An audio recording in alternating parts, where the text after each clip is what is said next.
الكسل اللي فيكم واحد الكسل ليش ما تكتبيش؟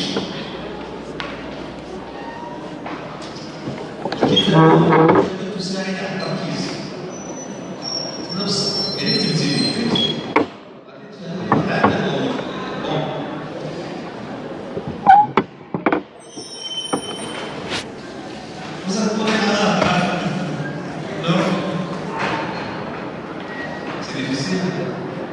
Non.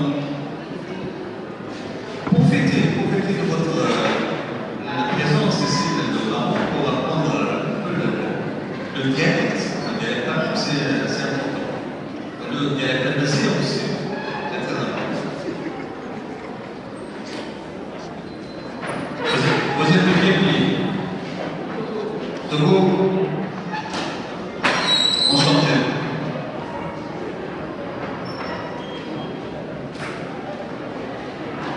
Donc, au cours de cette séance, j'essaierai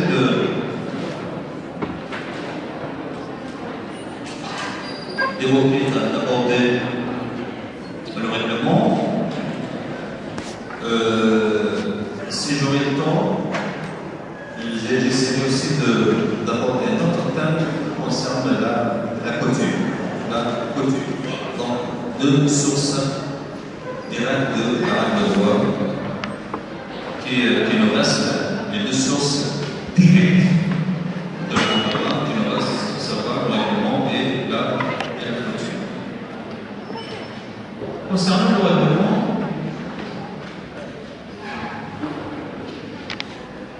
on a cette définition, la notion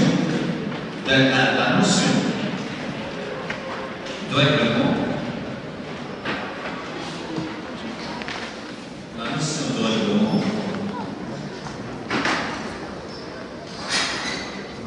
Désigne ou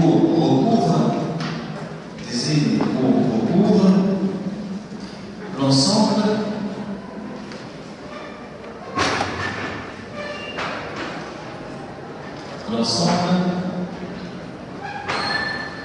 des actes pris, prendre des actes pris. Je prononce ça, c'est ça, pris, le verbe prendre, pris, P-R-I-S, pris par le pouvoir exécutif et les autorités administratives.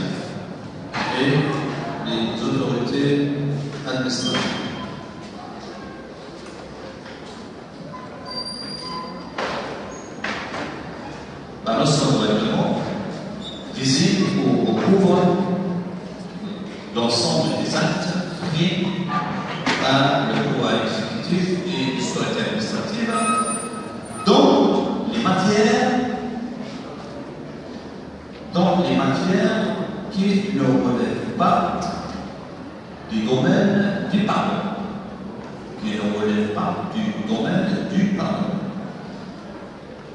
Dans les matières qui ne relèvent pas du domaine du Parlement.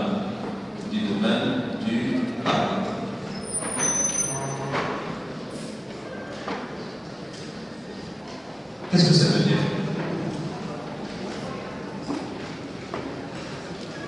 Donc le règlement, c'est l'ensemble des actes pris par le pouvoir exécutif et les autorités administratives, mais dans les matières qui ne relèvent pas de la compétence des parlements, qui ne relèvent pas dans les matières qui ne sont pas réservées au Parlement.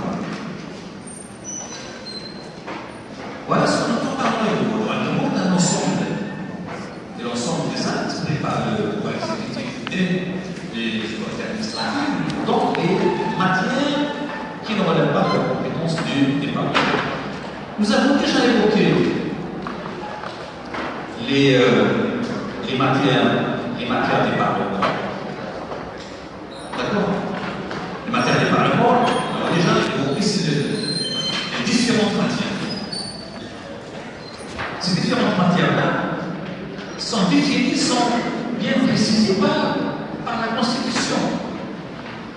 elles sont définies d'une manière exhaustive, d'une manière limitative dans la Constitution. On a vu l'article 71. Il a fait état de 26 matières, 26 matières.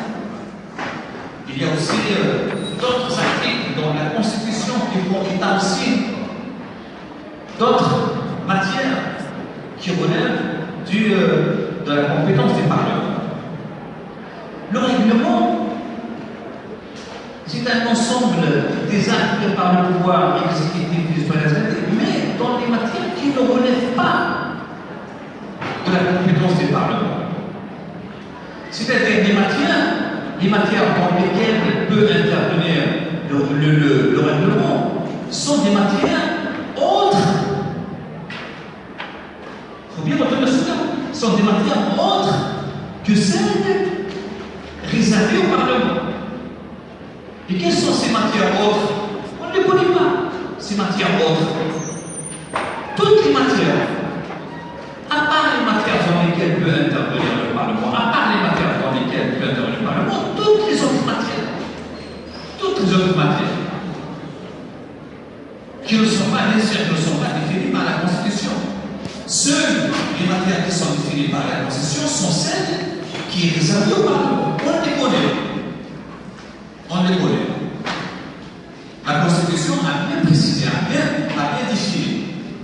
défini les quoi? A bien défini les matières dans lesquelles peut intervenir le Parlement. Mais concernant les matières dans lesquelles peut intervenir le règlement, on ne les connaît pas. Tout simplement ce que nous dit la Constitution, dans son article 72, elle dit que le règlement intervient dans des matières autres que celles qui sont réservées au Parlement. Elle intervient dans des matières autres que celles qui relèvent de la compétence du Parlement. Donc, le règlement, c'est-à-dire en d'autres termes, le domaine réglementaire, le règlement intervient. Donc, le règlement, c'est un ensemble des actes. C'est un ensemble de décisions qui sont prises par le pouvoir exécutif, qui sont prises par les autorités administratives, mais dans des matières qui ne relèvent pas de la compétence du Parlement. Si jamais le gouvernement intervient dans une matière qui relève de la compétence du Parlement, ça sera irrecevable. Elle n'a pas le droit, le gouvernement n'a pas le droit d'intervenir dans une matière qui n'est pas la sienne. Donc voilà, quand on dit le règlement est un ensemble de décisions, un ensemble d'actes pris par le pouvoir exécutif et le pouvoir administratif, mais dans les domaines qui ne relèvent pas, il faut bien noter cela, dans les domaines qui ne relèvent pas de la compétence du Parlement. Il intervient dans les domaines autres que celles qui sont réservées au Parlement. Est-ce que vous avez bien compris, est-ce que vous avez bien saisi cela ou pas? Est-ce que vous avez bien saisi ce que je veux dire? On connaît les matières dans lesquelles intervient le Parlement. On les connaît. Pourquoi on les connaît? Parce que la Constitution, c'est elle-même. Elle a défini des manières claires, elle a défini des manières limitatives, elle a défini des manières exhaustives, toutes les matières dans lesquelles peut intervenir le Parlement. Toutes les matières. On les a vues. On a vu, par exemple, l'article 71. Il a parlé de plusieurs matières dans lesquelles peut intervenir le Parlement. Il y a d'autres articles dans la Constitution qui font état aussi d'autres matières dans lesquelles peut intervenir le Parlement. Mais le règlement, son domaine n'est pas déterminé. Son domaine n'est pas défini de manière claire dans la Constitution. Tout simplement, ce que nous dit la Constitution dans l'article 72, elle nous dit tout simplement que le règlement intervient dans des matières qui ne relèvent pas de la compétence du Parlement. Le règlement intervient dans des matières autres que celles qui sont réservées au Parlement. On dira que la compétence des parlements est une compétence d'attribution. Dans le sens où ces domaines, ces matières sont définies d'une manière claire, d'une manière limitative.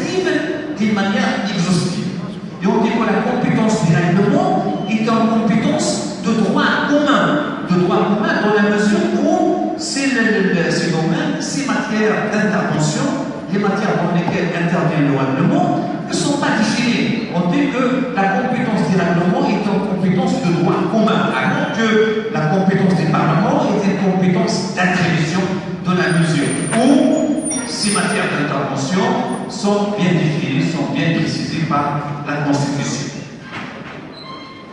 Je vous donne un exemple d'un domaine des matières d'intervention du règlement. Par exemple, j'ai ici le décret numéro 2-15-184 portant création des conseils supérieurs des tourismes. Ce décret-là portant création des conseils supérieurs du tourisme.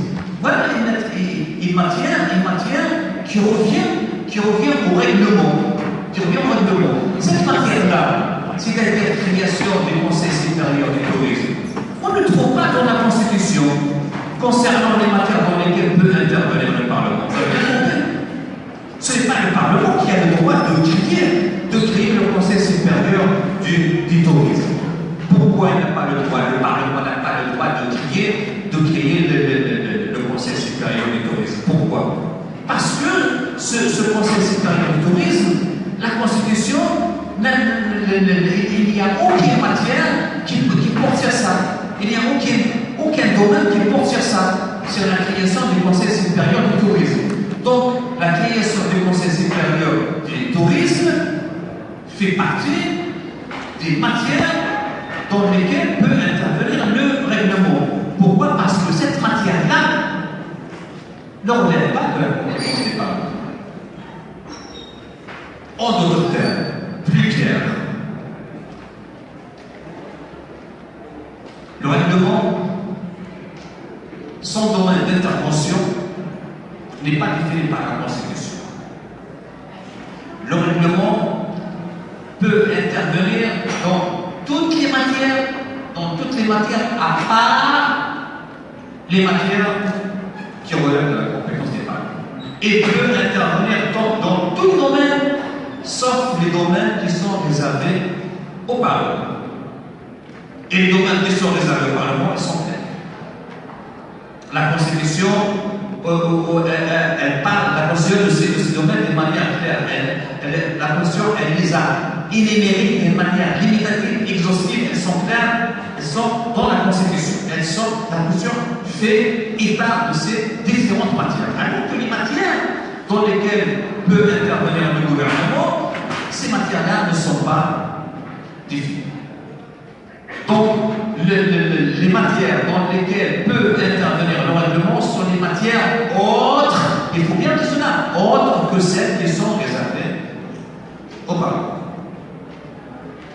Donc, le règlement englobe, je l'ai dit, l'ensemble des actes, des décisions prises par le pouvoir exécutif et les autorités administratives dans les matières qui ne relèvent pas de la compétence des parlements. Voilà ce qu'on entend par le règlement comme définition. Le règlement, c'est ça. C'est un ensemble des actes pris par le pouvoir exécutif et les autorités administratives, mais dans les domaines, dans les matières qui ne sont pas réservées au Parlement. Il faut s'il vous plaît noter cela, cette définition.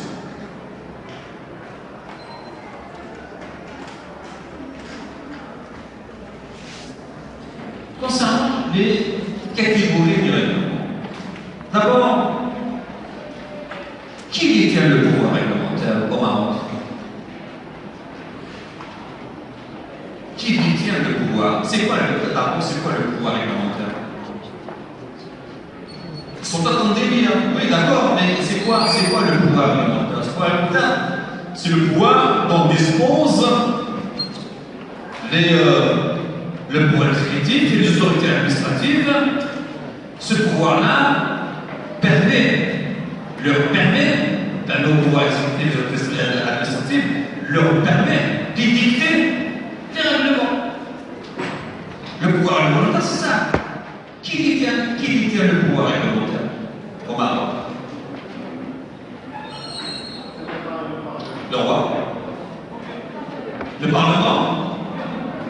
Qui était le Parlement? Attention!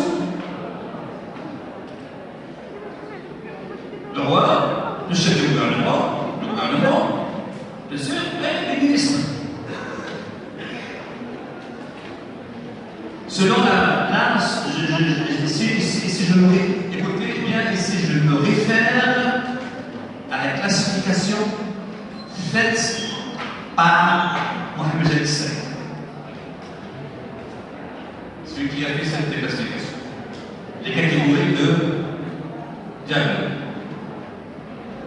Il y a d'autres qui ne sont pas d'accord. Donc il y a bien sûr le pouvoir réglementaire est détenu par le chef de l'État, c'est-à-dire par le roi. Par le roi, à travers quoi? Et il exerce le pouvoir réglementaire à travers l'État. Le gouvernement, le chef du gouvernement, à travers les décrets. Et les ministres à travers ce qu'on appelle les arrêtés ministériels. Les arrêtés ministériels. D'abord, je dis bien que si je me suis appuyé sur la classification faite par mon professeur Mohamed El-Sayed dans son ouvrage remarquable qui s'intitule Introduction à l'étude de droit, auquel j'ai fait allusion à maintes reprises au cours des séances dernières. Donc la première catégorie, c'est les tahrir. Les tahrir sont les actes pris par le roi. Voilà ce que nous dit l'article 42 de l'alinéa 3 de la Constitution, qui se modifie que le roi exerce tout simplement l'exerce par tahrir, c'est pourquoi. C'est pourquoi. Là, je vais ouvrir une petite parenthèse. C'est pour ça que je dis qu'il y a certains juristes qui ne considèrent pas les tahrir comme faisant partie de la loi. Certains juristes considèrent les tahrir comme des actes qui ne font pas partie du règlement. Comme par exemple Khalid Nasser, un juriste marocain, un professeur universitaire, un avocat aussi. C'est l'un des dirigeants des partis des progressistes, ex-ministre de la communication et porte-parole du gouvernement marocain. C'est un juriste, c'est un bon juriste. Khalid Nasser. C'est un bon professeur, c'est un professeur de droit. Lui, il n'est pas d'accord. Il n'est pas d'accord que les tahrir puissent faire partie du règlement. Pourquoi? Voilà, on peut ne pas être d'accord avec lui, mais tout simplement, là, je ne vais pas rentrer dans les détails concernant le débat autour de la nature des tahrir, des actes pris par le roi. Je ne suis pas là pour simplement en attaquant. C'est un sujet important, c'est vrai. Le débat sur la nature des tahrir, mais tout simplement, je vous dirais qu'il y a certains juristes qui ne sont pas d'accord sur le fait que les tahrir font partie de ce qu'on appelle le règlement. Khalid Nasser, parmi ces juristes-là, il enlève au tahrir toute portée réglementaire. Il ne considère pas le tahrir comme faisant partie du règlement. Bien sûr, il a évoqué un certain nombre d'arguments sur lesquels il s'est fondé pour étayer sa thèse, pour défendre sa thèse selon laquelle les tahrir ne font pas partie des règlements. Si vous êtes intéressé, je peux vous envoyer à son étude qui s'intitule La loi et le règlement dans la Constitution. Voilà, c'est dans cette étude-là, qui s'intitule La loi et le règlement. La loi et le règlement dans la Constitution. Cette étude-là a été publiée dans un ouvrage collectif qui s'intitule 30 années de vie constitutionnelle au Maroc.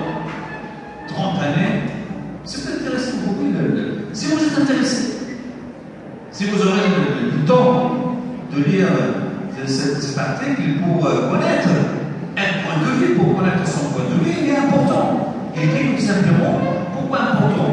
Important parce qu'il dit que les Dahirs, on ne peut pas les considérer comme faisant partie du règlement.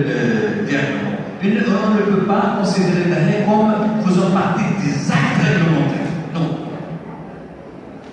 Il dit que les Dahirs, selon lui, a juridiquement plus de valeur, que le règlement.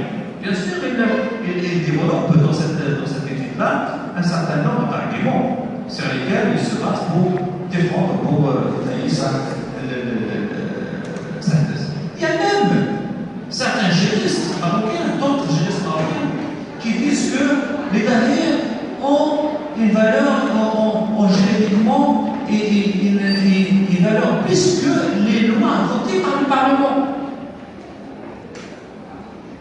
Les Dahirs ont une valeur juridiquement plus de valeur que les lois. Il y a certains juristes qui disent ça. Parmi ces juristes-là, je peux citer par exemple Mohamed Amin, je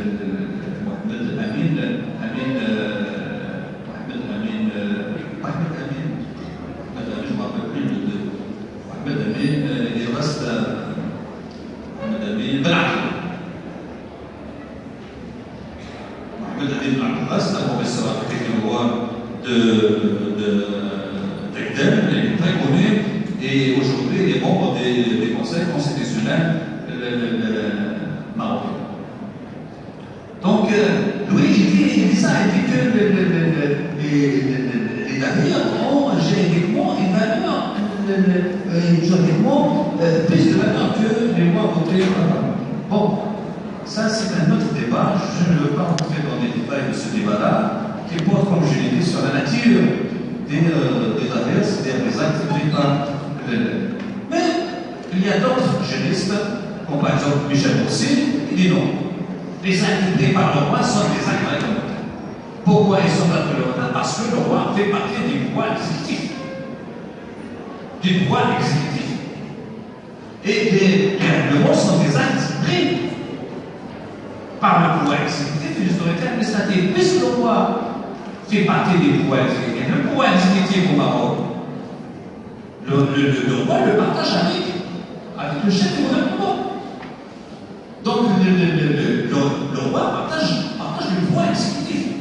Puisque le roi partage le pouvoir exécutif et les actes qui sont pris par le pouvoir exécutif sont des actes réglementaires, donc les Dahirs, on ne peut que les qualifier de quoi? D'actes réglementaires. Donc on peut considérer, je suis tout à fait d'accord avec Michel Boursier qui dit que les Dahirs font partie des règlements. Font partie des règlements du fait que le roi aussi fait partie des pouvoirs exécutifs. Même s'il y a une certaine prééminence, bien sûr, par rapport au chef du gouvernement, par rapport au gouvernement, au niveau des attributions, dans le roi expose, bien sûr. Vous avez bien saisi? Aujourd'hui,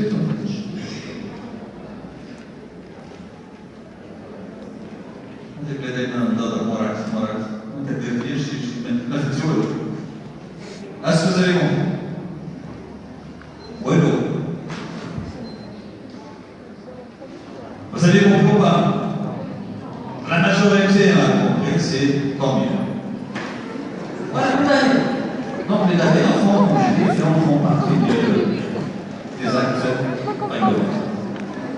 Mais c'est un débat, comme je dis, c'est un débat. Il y a des juristes qui relèvent le Dahir toute portée réglementaire. Il y a d'autres juristes qui disent non, les Dahirs font partie des actes réglementaires. Il y a aussi deuxième catégorie de règlement, il s'agit de ce qu'on appelle les décrets.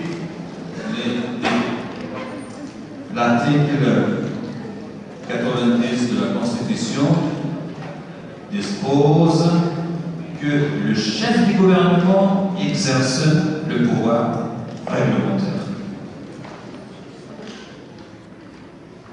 Il est clair cet article. L'article 90 dispose clairement que le chef du gouvernement exerce le pouvoir réglementaire.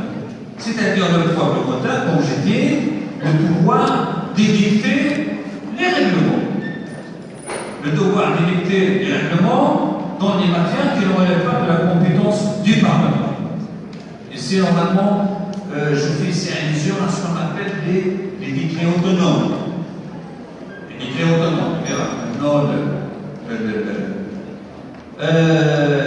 donc, le chef du gouvernement exerce le pouvoir réglementaire par quoi? Sous forme de décret. Sous forme de décret. Le chef du gouvernement exerce le pouvoir réglementaire sous forme de décret.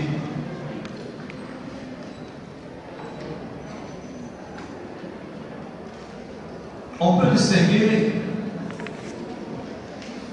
deux types, je dis bien, deux types fondamentaux de décrets.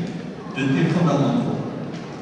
Je dis bien deux types fondamentaux. Il y a d'autres types de décrets, mais moins importants.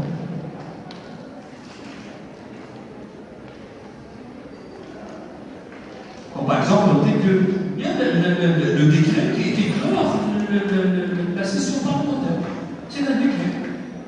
Mais il n'est pas important. Il est très simple. Il y a deux décrets fondamentaux importants. Il s'agit de ce qu'on appelle les décrets d'application. Il y a des décrets autonomes.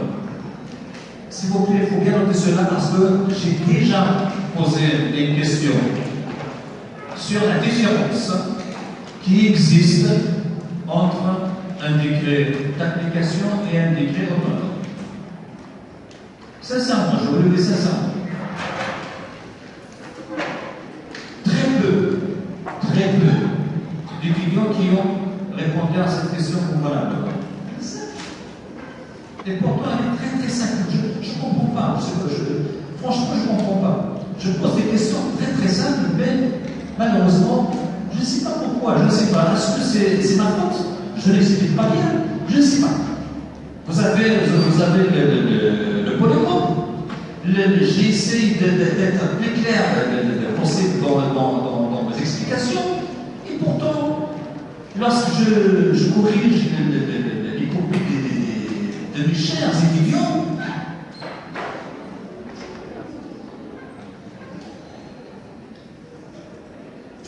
je me sens malheureux.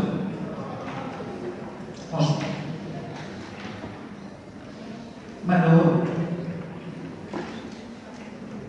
Parfois, j'ai envie de pleurer.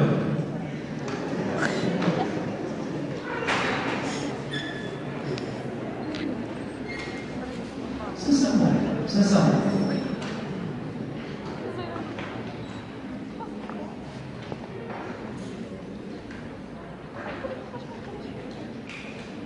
Donc, voilà, il y a deux types de fondamentaux de ce qu'on appelle les décrets.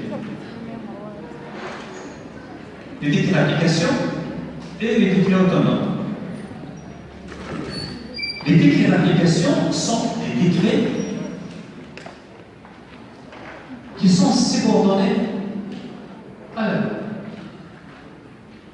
C'est simple. Ces décrets-là ont pour objectif, ont pour but de définir, de préciser, de déterminer les conditions et les modalités d'application de la loi. Voilà ce qu'on entend tout simplement. Tout simplement, voilà ce qu'on entend tout simplement de ce qu'on appelle les décrets d'application. C'est difficile de comprendre ça d'application sont des décrets qui sont subordonnés à la loi, sont des décrets qui précisent, qui ont pour objectif de préciser, de définir les conditions et les modalités d'application de la loi. Tout simplement. Donc la loi, son application, sa mise en œuvre dépend de ce qu'on appelle les décrets d'application. Dépend. Par exemple, une loi dont l'application, par exemple, dépend d'un décret. Une loi dont l'application demande un décret. Par exemple, un décret d'application. Si jamais il y a par exemple, une loi ne peut être mise en application et une loi ne peut être mise en œuvre qu'avec l'apparition des décrets d'application.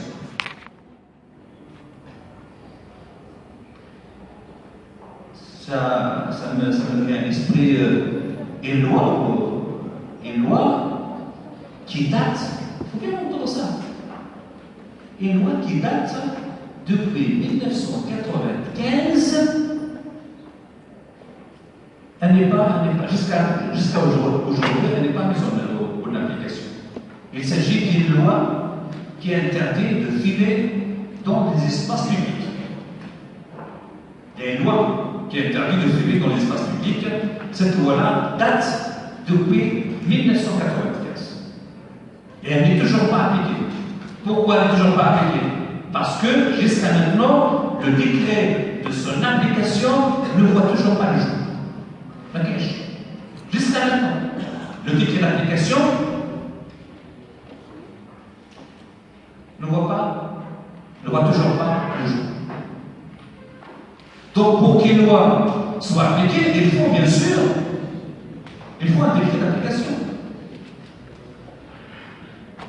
Si ce décret d'application fait défaut, c'est-à-dire il ne voit pas le jour, la loi ne peut être appliquée. Parce que cette loi-là son application dépend de l'apparition des décrets. C'est pour ça qu'on appelle les décrets d'application, sont des décrets qui sont subordonnés à la loi. Sont des décrets qui ont pour objectif de définir les conditions et les modalités d'application de la loi. Si le décret ne voit pas le jour, comment on peut savoir comment cette loi-là peut être appliquée? Comment peut être appliquée? Sans l'apparition du décret. C'est pour ça qu'on dit que les décrets d'application sont des décrets qui sont subordonnés à la loi. Les décrets d'application sont des décrets qui définissent, qui précisent les conditions et les modalités d'application de la loi. Si vous pouvez retenez tout simplement cela. Si jamais je vous pose la question quelle est la différence entre une loi, entre un décret d'application et un décret autonome, un décret d'application, c'est un décret qui est subordonné à la loi. Un décret d'application, c'est celui qui définit les conditions et les modalités de l'application de la loi. Voilà pour ce qui concerne les décrets d'application. Concernant les décrets autonomes. Les décrets autonomes sont des décrets qui ne sont subordonnés à aucune loi. Voilà une différence. Et une première différence. Un décret d'application est subordonné à la loi. Un décret autonome n'est pas subordonné à la loi.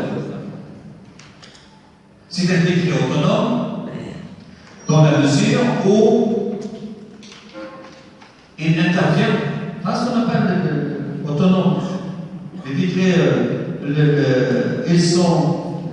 décrets autonomes sont des décrets qui interviennent dans les matières qui ne relèvent pas de la compétence des parlements. Les décrets autonomes sont des décrets qui régissent des matières autres,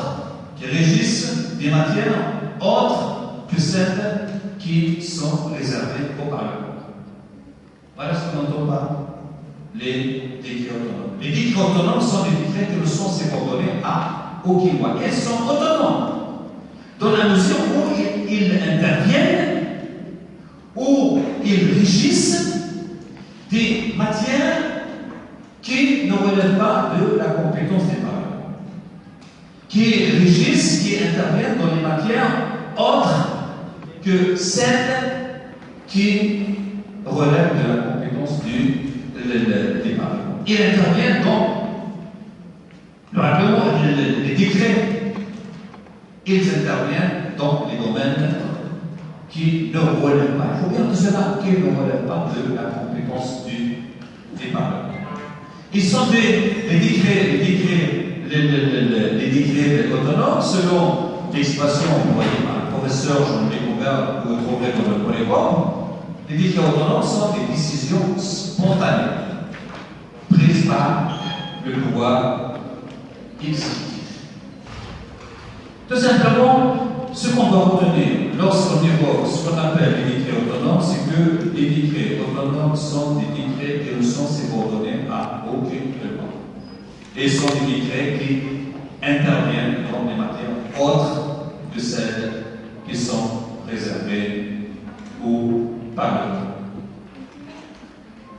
Voilà, grosso modo, pour ce qui concerne les décrets d'application et les décrets autonomes. Il reste une dernière catégorie de ce qu'on appelle du règlement, ce qu'on appelle le règlement. La dernière catégorie du règlement, il s'agit en l'occurrence de ce qu'on appelle les arrêtés ministériels. Donc les règlements contiennent aussi les arrêtés ministériels. On peut définir, vous connaissez ça dans le Polycom, on peut définir les arrêtés ministériels comme étant les décisions administratives prises par un ministre ou plusieurs ministres. Les arrêtés ministériels sont des décisions administratives prises par un ministre ou plusieurs ministres. Les décisions qui sont prises par un seul ministre, on les appelle tout simplement les arrêtés ministériels. Si les décisions sont prises par au moins deux ministres, on dit ces décisions sont des arrêtés interministériels. Les arrêtés ministériels, si les décisions sont prises par un seul ministre, on les appelle les arrêtés interministériels. Ces décisions administratives prises par au moins deux ministres.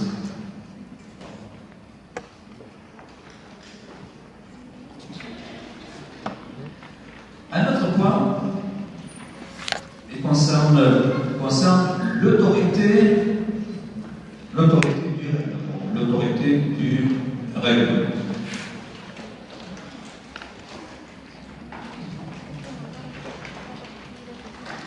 J'ai déjà posé cette question qui porte sur les voies de contrôle de la légalité du règlement. J'ai posé cette question une fois.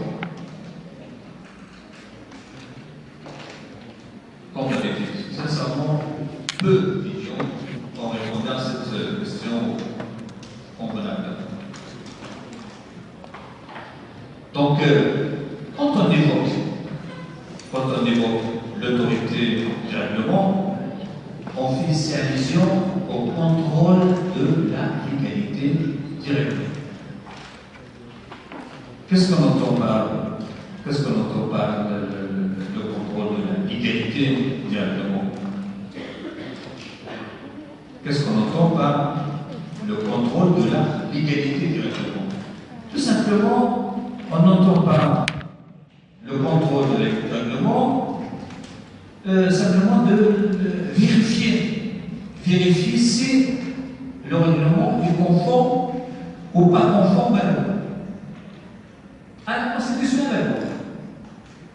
À la loi. Voilà ce qu'on entend par le contrôle de la légalité du règlement. On vérifie. On vérifie si la loi, si le règlement est compatible ou incompatible avec la loi, est conforme ou non conforme à la loi. Voilà ce qu'on entend tout simplement par ce qu'on appelle le contrôle de la légalité du règlement. Et on sait que du point de vue des principes de la hiérarchie des normes, le principe de la hiérarchie des normes, le règlement se situe en dessous de la loi, bien sûr. Puisque le règlement se situe en dessous de la loi, donc la loi, le règlement doit impérativement, doit obligatoirement être conforme à la loi. Sinon, on dit quoi? Sinon, le règlement est considéré, est déclaré, est jugé illégal. Illégal.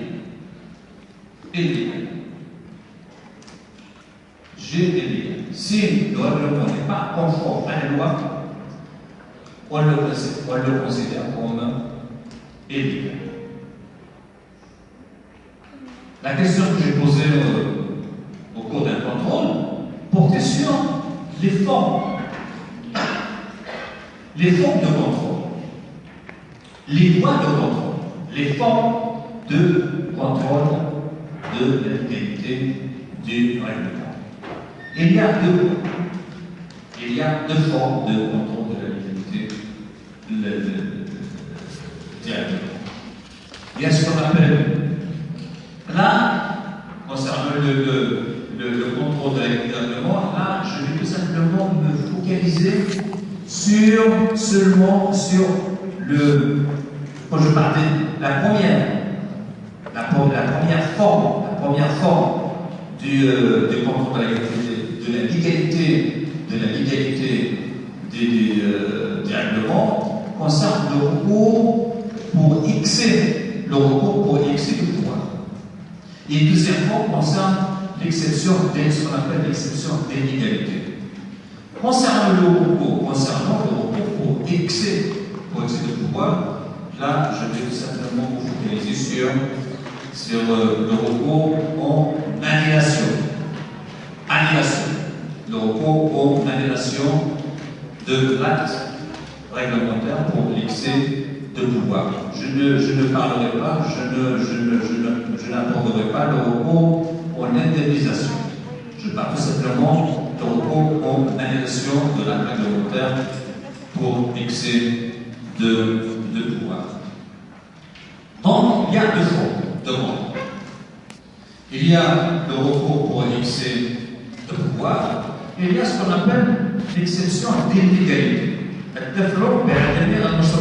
L'exception d'illégalité. L'exception d'illégalité et le recours pour excès de pouvoir.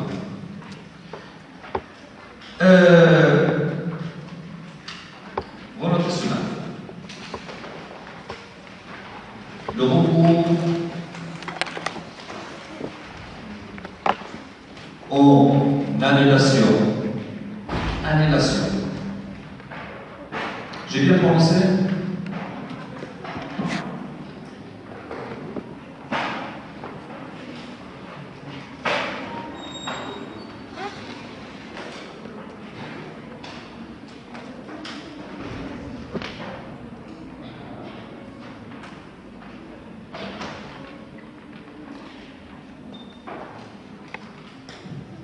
Recours en annulation pour excès de pouvoir.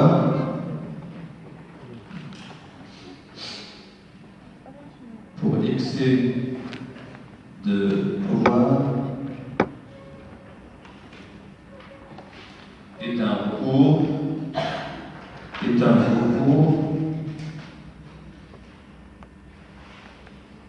recours auprès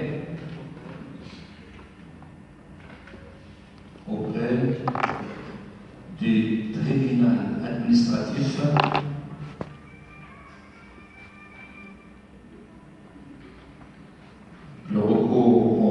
annulation pour excès de pouvoir est un recours auprès du tribunal administratif en vue d'obtenir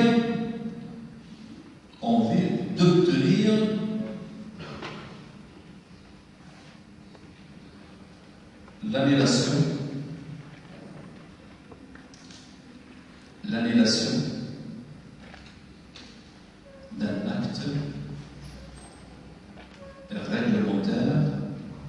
d'un acte réglementaire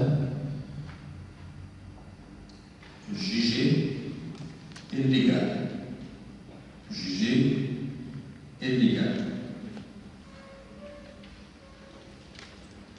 Le recours, notez bien cela s'il vous plaît, le recours en annulation, si jamais je reposerai la question, quelles sont les formes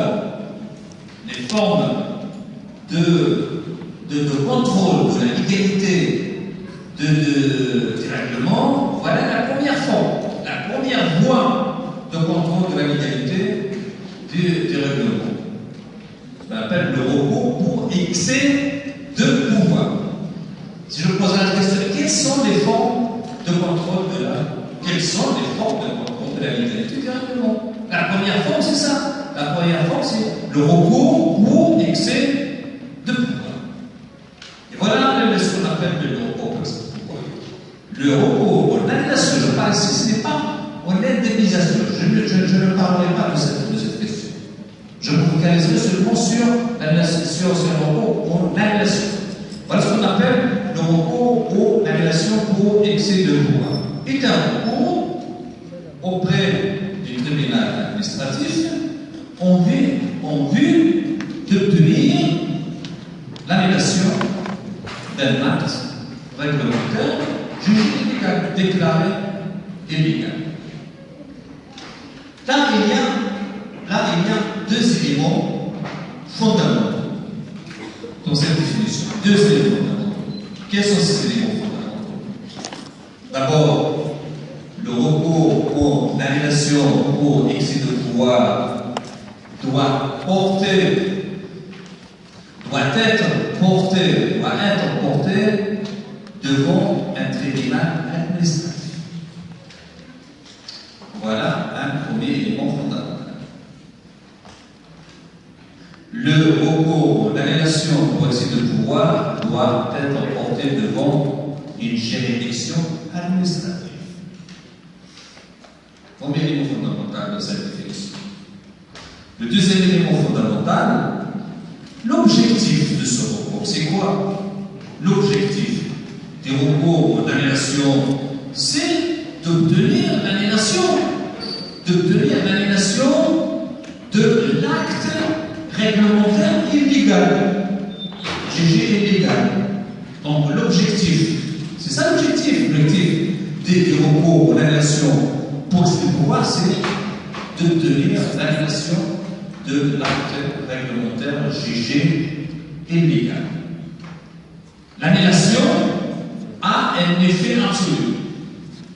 Qu'est-ce que ça veut dire? L'annulation aura un effet absolu.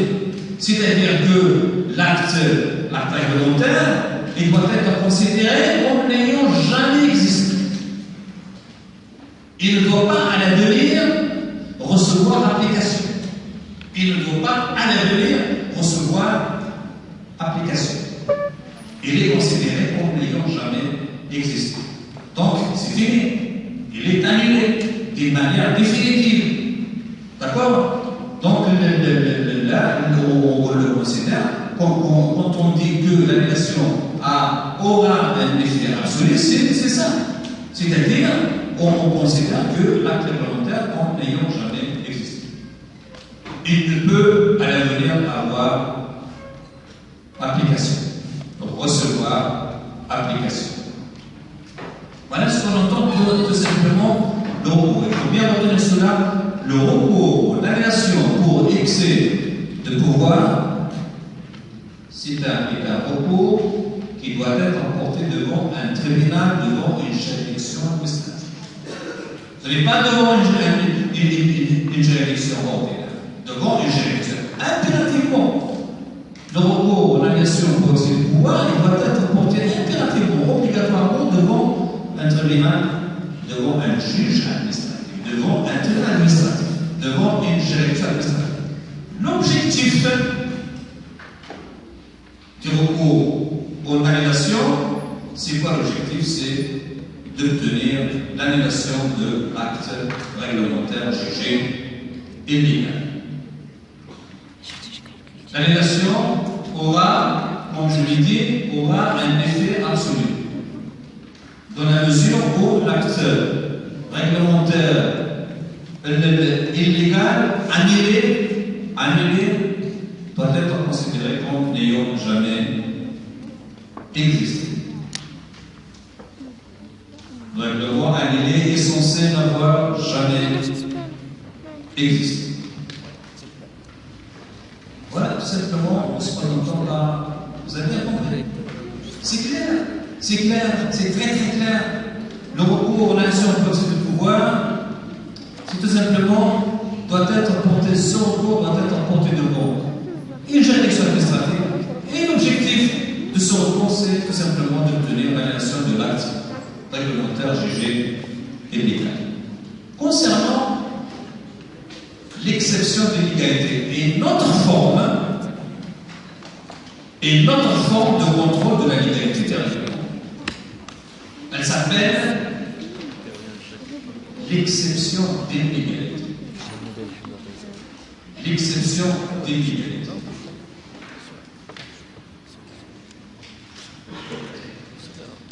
On va noter cela, s'il vous plaît.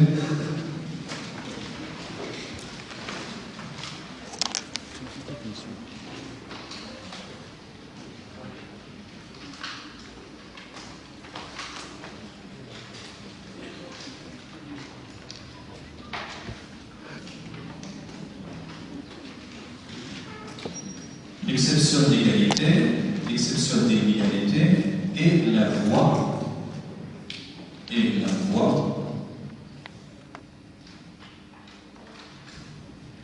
c'est s'écrit V-O-I X-E, E ou X, E, la voie, le chemin, la voie, c'est pas la voie. Donc, l'exception d'égalité est la voie de droit par laquelle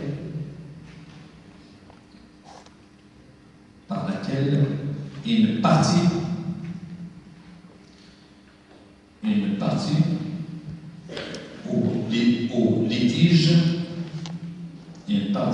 au litige demande au juge au cours d'un procès, bien sûr, demande au juge au cours d'un procès de constater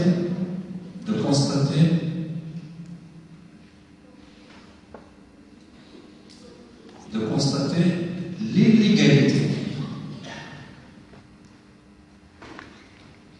De constater l'illégalité.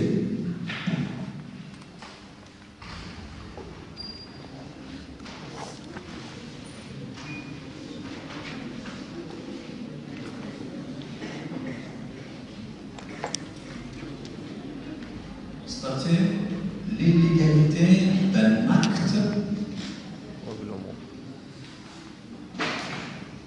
acte réglementaire. On juge au cours d'un procès de constater l'illégalité d'un acte réglementaire et de le déclarer inapplicable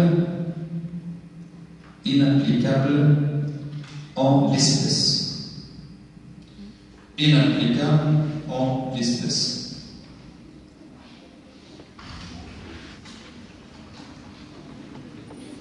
Et le déclarer inapplicable. Ça s'appelle inapplicable.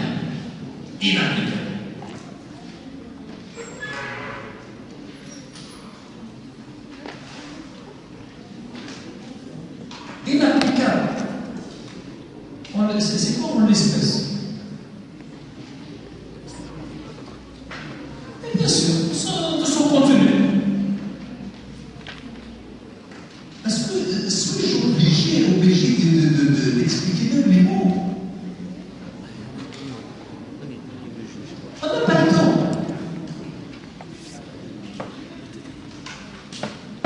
On n'a pas le temps, franchement. Je demande à un juge de constater. Acceptement les égalités. Un deuxième point, dans le précoce, l'exception de l'égalité peut être soulevée, volontairement aussi, maintenant, l'exception de l'égalité peut être soulevée, peut être portée devant les juridictions administratives, devant une juridiction administrative, mais aussi devant une juridiction ordinaire.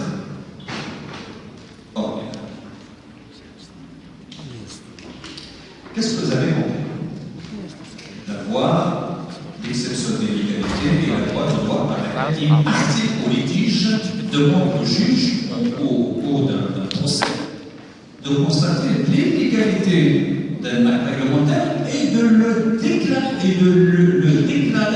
inapplicable en essence. C'est-à-dire au cours d'un procès, une partie au litige, il constate que l'acte réglementaire qu'on voudrait lui appliquer, est un acte illégal. Qu'est-ce qu'il va faire cette partie-là? Cet individu-là, qui est parti au litige, il va demander au juge, il va lui dire, monsieur le juge, l'acte que vous allez appliquer à mon encontre est un acte illégal. Et il demande, la partie là en litige, il ne demande pas l'annulation. C'est ça la différence entre le recours d'annulation pour l'excès de pouvoir et l'exception d'illégalité. Il demande tout simplement d'écarter l'application de l'acte réglementaire à l'encontre de cet individu, à l'encontre de cette partie au litige. Donc, ce qui caractérise l'exception d'illégalité, c'est que d'abord, l'exception d'illégalité, il faut bien noter cela, il faut bien retenir cela. Il y a aussi deux éléments d'abord.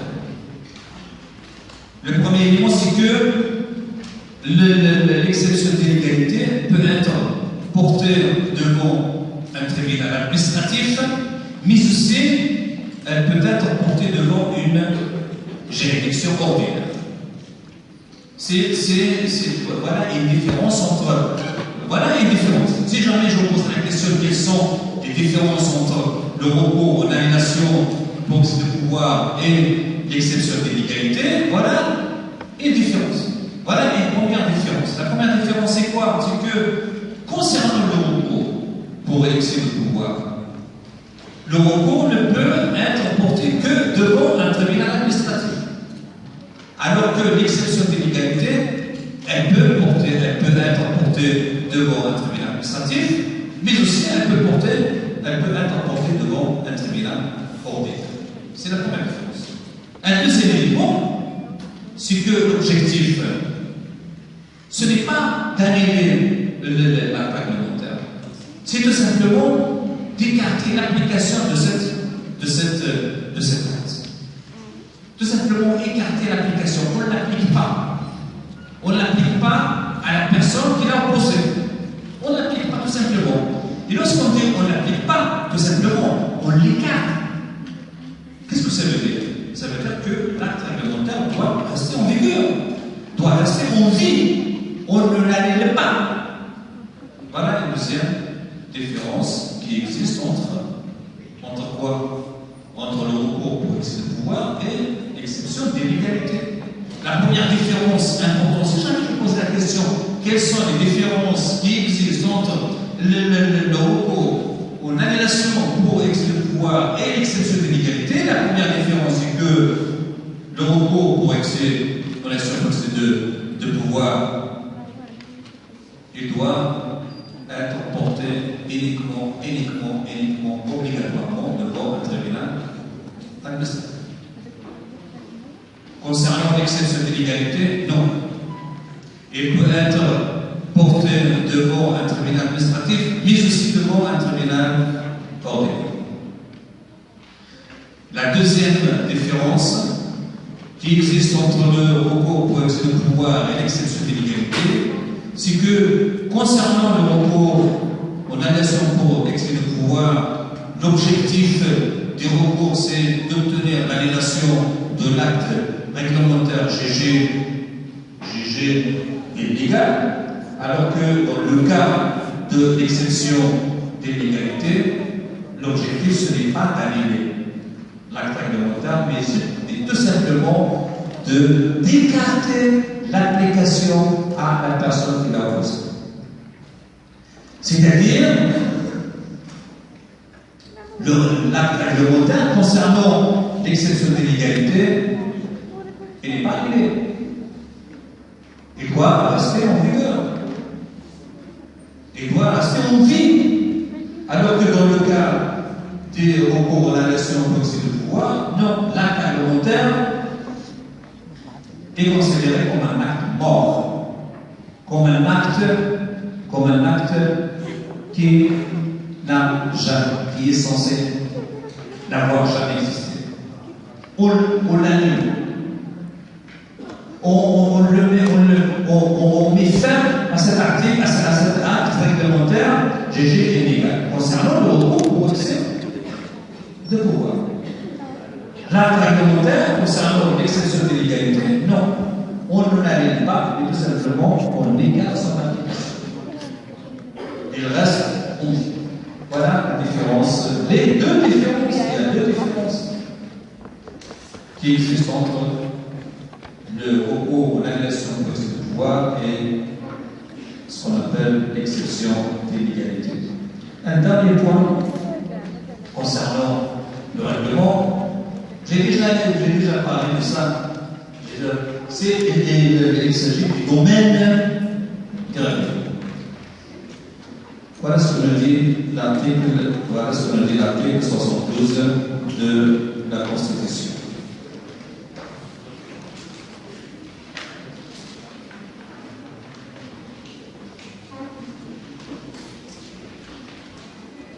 L'article, vous trouvez ça dans notre école? L'article 72 de la Constitution précise que les matières autres que celles qui sont du domaine de la loi appartiennent au domaine réglementaire. C'est clair. C'est pas la peine de revenir aussi sur ça.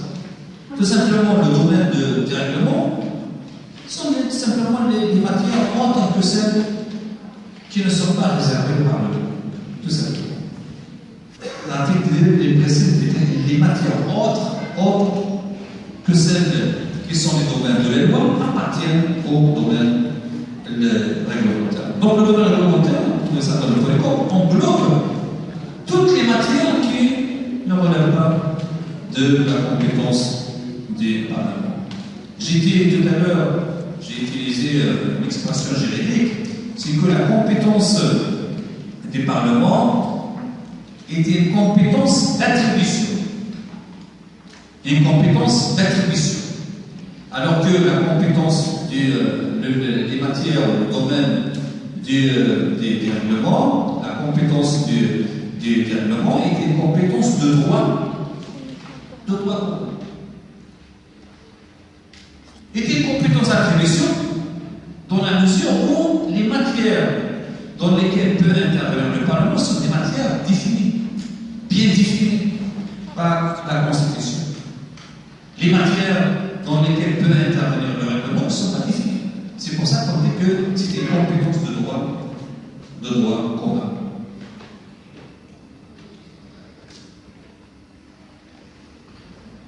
Voilà ce que je peux dire ce qui concerne le règlement. La coutume maintenant, la coutume.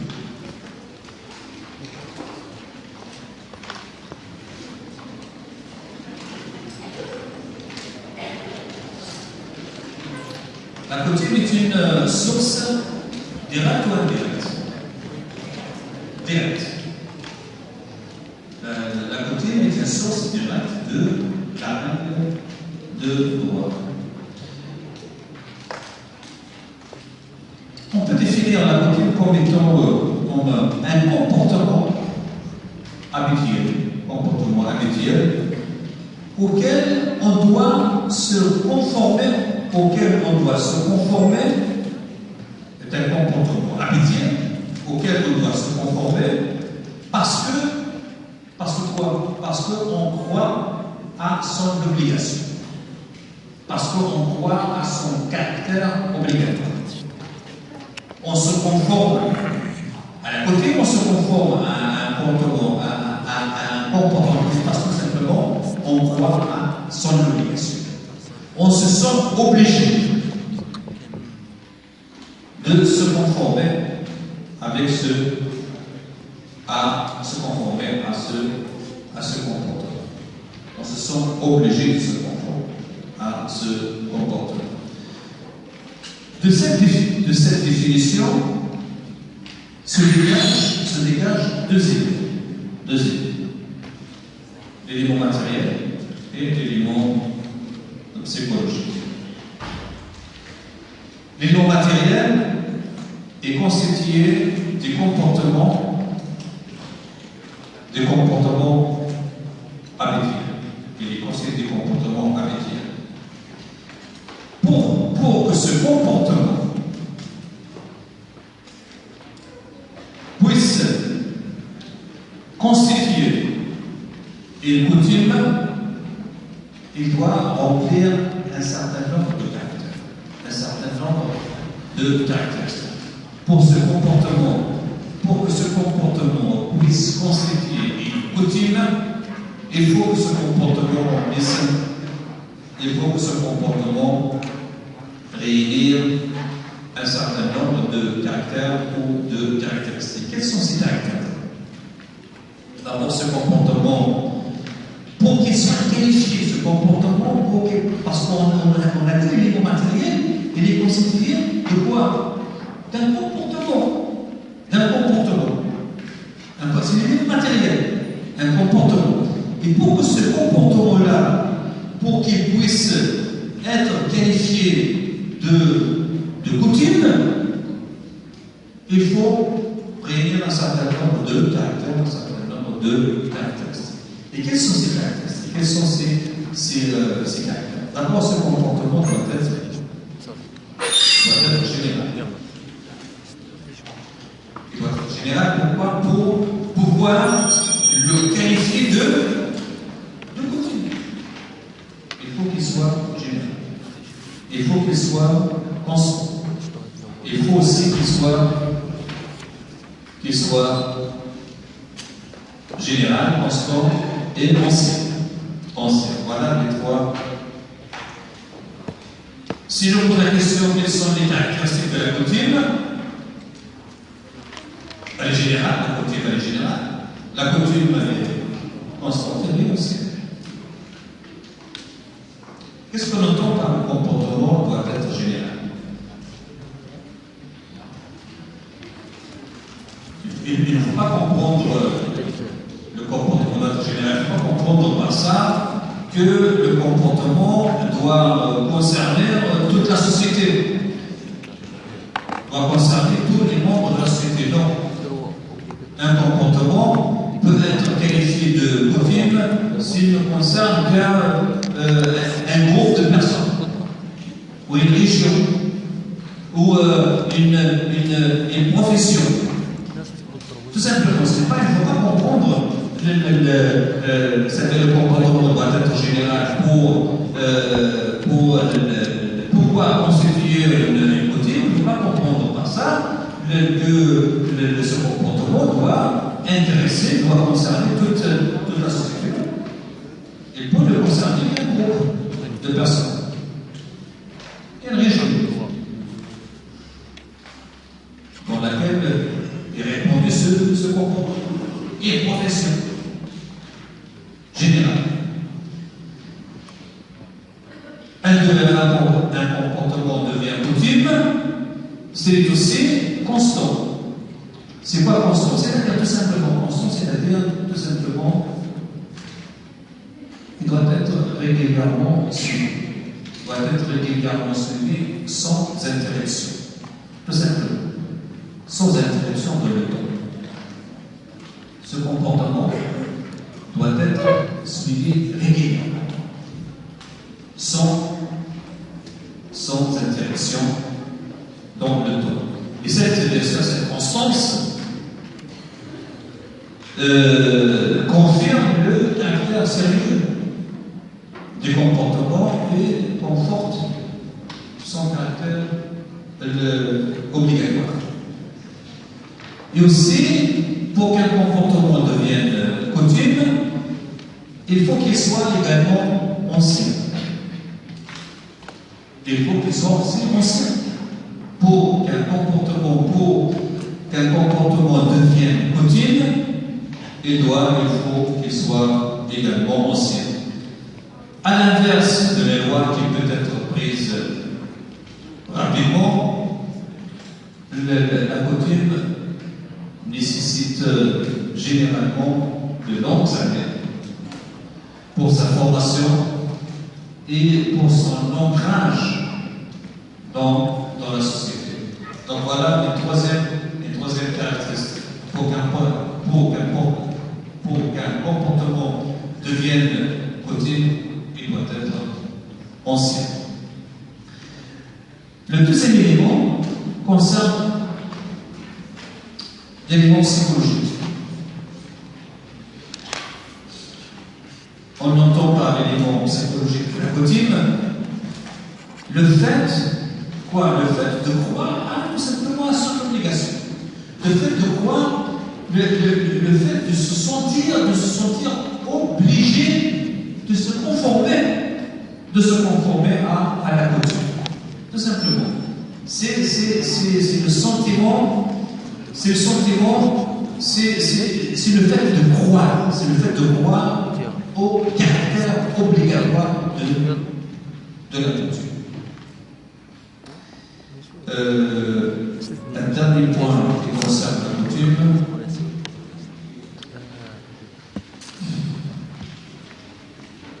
Travailler 4 heures, c'est difficile, je suis très fatigué. 4 heures, c'est difficile. Bon, je vais aller très vite. Je termine avec ce dernier élément. Quel est le rôle de la coutume par rapport à la loi? Si je vous pose cette question, quel est le rôle? Tout simplement, quel est le rôle? Vous notez cela, vous le notez.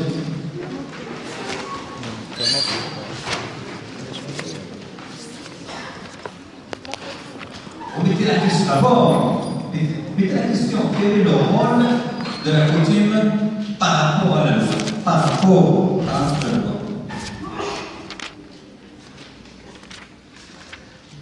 À ce propos, il convient de distinguer 3 sortes de coutumes. À ce propos, on doit distinguer 3 sortes de la coutume. 3 sortes de coutumes. Vous mettez en titre la coutume par délégation, de la loi.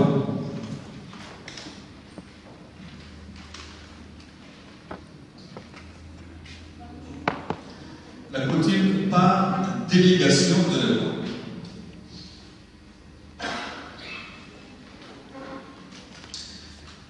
Vous mettez le législateur renvoie lui-même,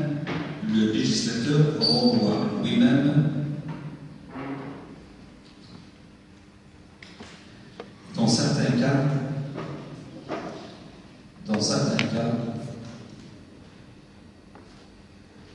expressément à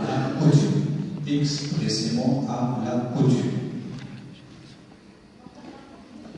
Le législateur renvoie lui-même dans certains cas expressément, c'est-à-dire clairement, expressément à la coutume.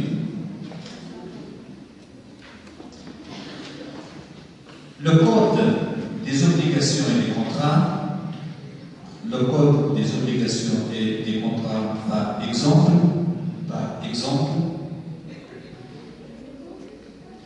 le code des obligations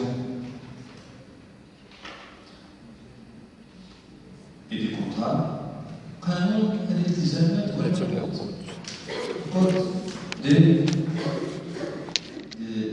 le code des obligations et des contrats, par exemple, renvoie dans plusieurs articles aux usages. Usage, c'est des usages. C'est quoi usage? Coutume. Usage, coutume. Renvoie usage.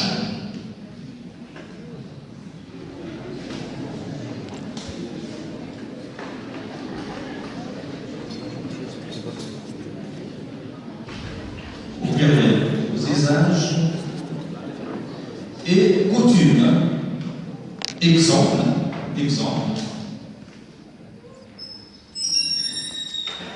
Exemple, l'article 642.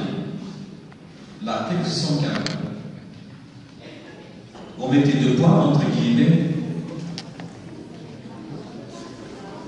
Le code des obligations et des contrats, par exemple, renvoie dans plusieurs articles aux usages et coutumes. Un exemple, voilà un exemple. Exemple, l'article 642. Qu'est-ce qu'il dit 642? On mettait deux points entre guillemets. Le locateur est tenu, j'ai déjà parlé de cet article. Vous vous souvenez, quand je parlais de quoi?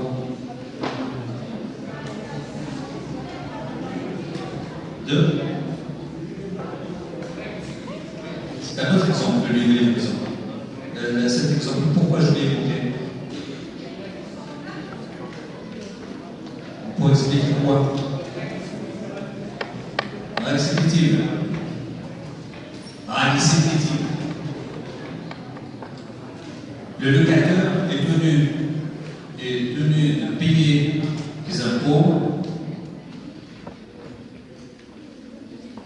Le locateur est tenu de payer les impôts et les charges afférentes. Il y a des charges afférentes à la chose louée, sauf stipulation ou usage contraire. Là, l'article ne renvoie à quoi? Ne renvoie à la coutume, au usage contraire. Donc le locateur est tenu de payer les impôts et les charges afférentes à la chose louée. S'il y a une coutume contraire, on peut suivre la règle. Deuxième chose,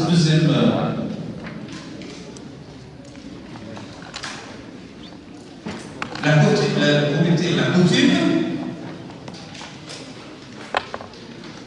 peut combler les lacunes de la loi. Combler les lacunes de la loi. Vous n'avez pas compris qu'est-ce que ça veut dire combler les lacunes? C'est un problème. Combler les lacunes. C'est quoi combler les lacunes? C'est quoi? Combler les lacunes de la loi. C'est ça.